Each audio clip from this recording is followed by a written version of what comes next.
Welcome, curious minds, to the deep dive. If you've ever watched Dragon Ball, you absolutely know that feeling. That electrifying moment when a character just smashes through their limits. Oh, yeah. Transforms into something else, something totally new. Exactly. It's not just like a simple power-up. It completely changes the game, redefines what's even possible in a fight. Absolutely. Those transformations, they're legendary. They shift everything, make you lean in and wonder, okay, what now? And today, we are diving deep, really deep, into one of the most pivotal transformations in the whole Dragon Ball story. The Super Saiyan God form. Ah, yes, the red-haired form. A big one. Huge. And to really get into it, we've pulled together insights from, well, pretty much everywhere. The Dragon Ball Wiki, of course, interviews with character designers, and details straight from the source, the Battle of Gods movie, the Dragon Ball Super anime, the manga too. Solid sources. Oh. So the mission. Our mission today is to figure out what makes this Super Saiyan God form so special. How do you get it? And what kind of impact did it really have on the Dragon Ball universe? Because it was massive. #I. What is Super Saiyan God? The genesis of a legendary form. Okay, so let's start right at the beginning. What is Super Saiyan God like at its core? What makes it different from, say, Super Saiyan 3? Right, so fundamentally, Super Saiyan God is this unique Saiyan state where the user gets access to godly ki. Godly ki. Okay, what does that mean practically? It means it's not just more power, it's a different kind of energy altogether, divine energy. And it blows past Super Saiyan 3 like it's nothing. Plus, and this is key, most mortals can't actually sense this godly ki. So it gives you a stealth advantage too, almost. Exactly, a major tactical edge. And didn't Shenron, the dragon, talk about this like an ancient legend? He did. Yeah, Shenron lays it out. Long ago, a small group of pure-hearted Saiyans pooled their powers together to create a savior, a Super Saiyan God. A savior. So did he save them? Well, here's the twist. This original Super Saiyan God, he apparently showed up way back on planet Vegeta to fight some evil Saiyans. But the legend says he failed. He failed. Wow, okay. So if the original savior didn't quite cut it, how do modern Saiyans tap into this power? What's the method? Initially, there were basically two main paths presented. One was this very specific ancient ritual. Right, the Circle of Saiyans thing. That's the one. We'll definitely dig into that. The other path was through really intense specialized divine training. Think training with someone like Wiz. Okay, ritual or divine personal trainer. Got it. And it's not just the end goal, is it? I remember it being described as sort of a foundation. Precisely. That's maybe its biggest long-term significance. It's like the entry point to godly power. Once a Saiyan gets a feel for that godly ki, really internalizes it. And they can stack it. Pretty much, yeah. Yeah. They can combine that Super Saiyan God power with their regular Super Saiyan form. And that leads to even stronger states like the famous Super Saiyan Blue or Super Saiyan Rose if you're, a divine being doing it. Okay, so the power is immense, divine even. But the look, it's very different from the spiky gold hair and bulging muscles we were used to. What does Super Saiyan God actually look like? It's surprisingly understated in some ways, but still clearly powerful. The skin gets a slight pinkish tone. Right, I remember that. The hair changes color, becomes a shade of red. It can be more magenta red like Goku's or a deeper crimson like Vegeta's. But interestingly, it keeps its natural style, just looks maybe a bit more refined, fewer stray hair. Fine, okay. And the eyes? The eyes get more detailed, the irises turn red, and they often look calmer, more relaxed, even in a fight. Well, until the user gets really pushed, then the intensity comes out. And the physique? Less bulky. Generally, yes. The body tends to look a bit younger, leaner, which is a big departure from, like, Super Saiyan 3. There are some exceptions in games, characters like Shallot maybe, but for Goku and Vegeta, definitely leaner. And the aura, it's described as this sort of raging fire. A raging fire aura, but the user is cool-headed. That's a cool contrast. It is. And that contrast, it actually ties into the design process. The character designer, Tadayoshi Yamamuro, his first idea was actually way more traditional. Oh, really? Like what? Apparently it was more muscular, even had a cape, and the hair was somewhere between Super Saiyan 3 and 4. Yeah. More, overtly powerful looking. But Toriyama stepped in. Yeah, Akira Toriyama, the original creator, insisted. He specifically wanted a design that was, and I quote, not too different from Goku's regular appearance, and specifically not being really muscular. So less about brute force visuals, more about divine subtlety. Exactly. And that slim look, it fits right in with how other gods, like Beerus or Shin, the Supreme Kai, are drawn. It signals that this kind of power isn't just about muscles, it's about this refined, almost ethereal energy. That's fascinating. And this form, it's not just about how Goku or Vegeta look or fight. It has this deep lore, this prophecy that actually changed the course of the whole universe. Oh, massively. Remember the Oracle fish? Little guy who hangs out with Beerus? Yeah, vaguely. Makes predictions. Exactly. He told Beerus about the coming of a Super Saiyan God. This was like 39 years before the Battle of Gods movie starts. And that prophecy is what woke Beerus up from his nap. Wait, so the Super Saiyan God legend is literally the reason Beerus showed up on Earth? Directly. It kicked off the whole chain of events in the movie, and then Dragon Ball Super.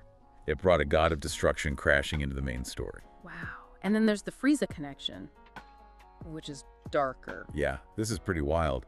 Turns out the fear of this Super Saiyan God legend was actually one of the main reasons Frieza decided to commit genocide against the Saiyans. Get out! Seriously, he was scared of a myth. Apparently so. Which is incredible, especially when you realize that even Vegeta, the prince of all Saiyans, had no idea this form even existed back then. That's mind-blowing. A legend causing genocide. It shows how powerful stories or fears of stories can be. It really does. And just to add another layer from some of the game lore, like Dragon Ball Legends, there's this idea of an ancient group of Super Saiyan gods. Their goal wasn't destruction, but actually to stop evil Saiyans and bring back, like, the true Saiyan way. Yeah. Totally different vibes. So, like, internal Saiyan conflict about what godhood even means. Kind of, yeah. Yeah. And characters from that lineage in the game, like Giblet, they look down on modern Saiyans achieving the form, calling them tainted blood. So lots of history and baggage tied up in this transformation. Okay, let's get back to that ritual. We saw it in Battle of Gods and Super. How does it actually work? How do you get 6 Saiyans together and poof, make a god? Right, so the basics are you need 5 Saiyans who are righteous or pure of heart, and then a 6th Saiyan who will actually receive the power. And they all have to be Super Saiyans first. Yes, that's a key step. They all power up to Super Saiyan. Then they hold hands, form a circle, and channel their ki, their energy, into that 6th Saiyan. Simple enough in concept, but the anime made it look like a whole cosmic event. Oh, absolutely. It wasn't just a quiet energy transfer. No. In Super especially, you get this intense blue, fiery aura around everyone. Then this massive yellow beam, like pure flame, shoots up into the sky. Beerus even recognizes it, says that's divine energy. And the weather went crazy too, right? Yeah, golden clouds swirl in, the ocean turns gold with whirlpools. The Saiyan receiving the power feels apparently a lot of pain. And the weather just cycles rapidly: rain, hail, snow, everything, before they finally rise up, glowing red, and ascend into the Super Saiyan God form. It's quite the production. What I always found interesting was the flexibility. They couldn't find enough pure-blooded Saiyans initially. Right, and they figured out that hybrids, half Saiyans like Gohan or Goten, they count, even Trunks. And the really surprising part, Videl, an Earthling, but she was pregnant with Pan at the time, who's part Saiyan. So her participation, carrying that potential, was enough to complete the ritual. That's amazing. Did it affect Videl? Briefly, yeah. During the ritual, her hair apparently turned golden, kind of like a Super Saiyan, just for a moment while channeling the energy.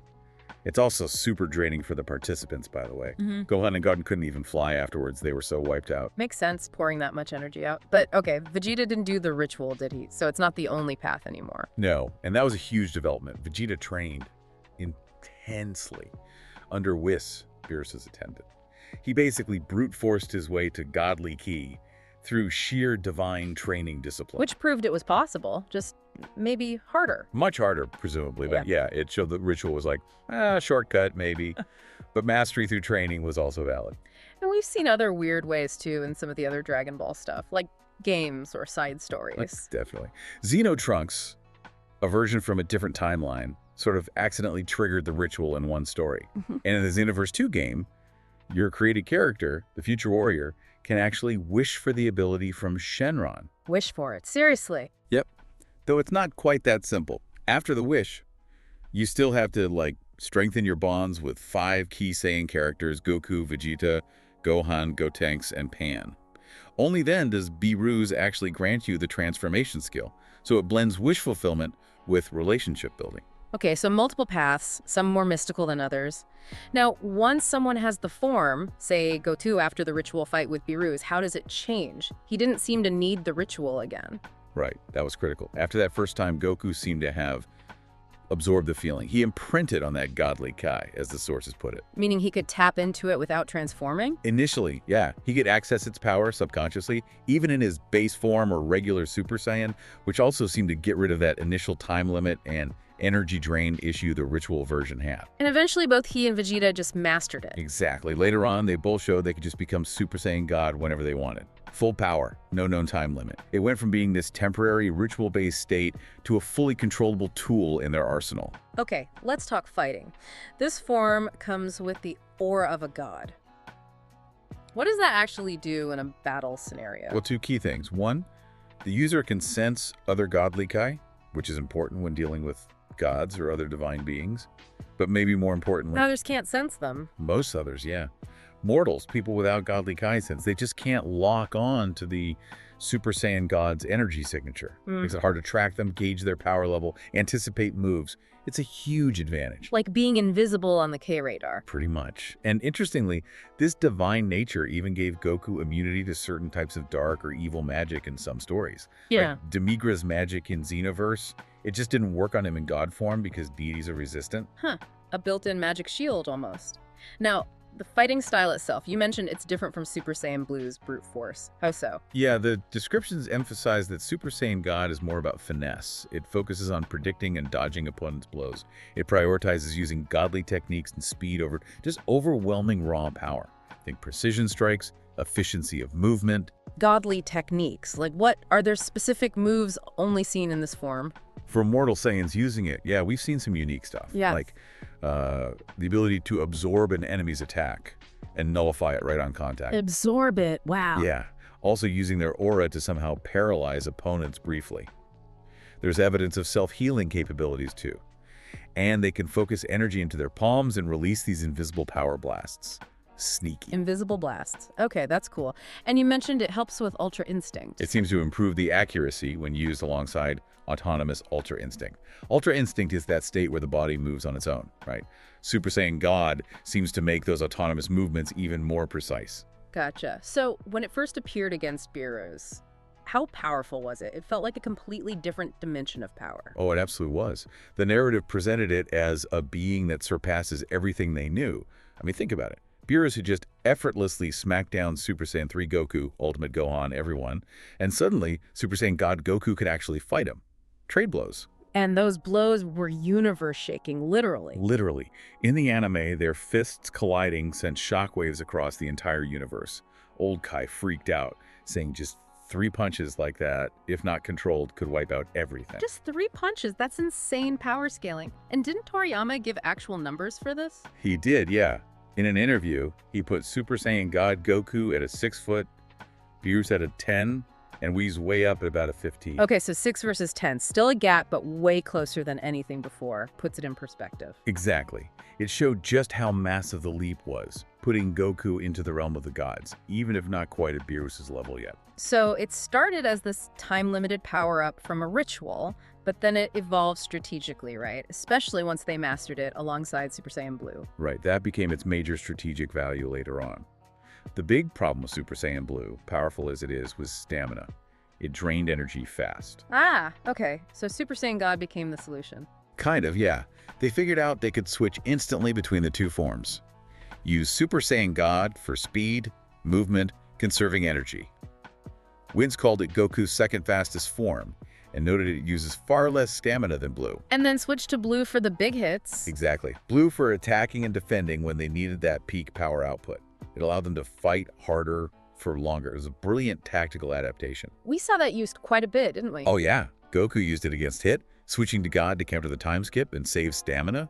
Vegeta used it masterfully against Goku Black in his Rosé form, just constantly switching to keep up the pressure and manage energy.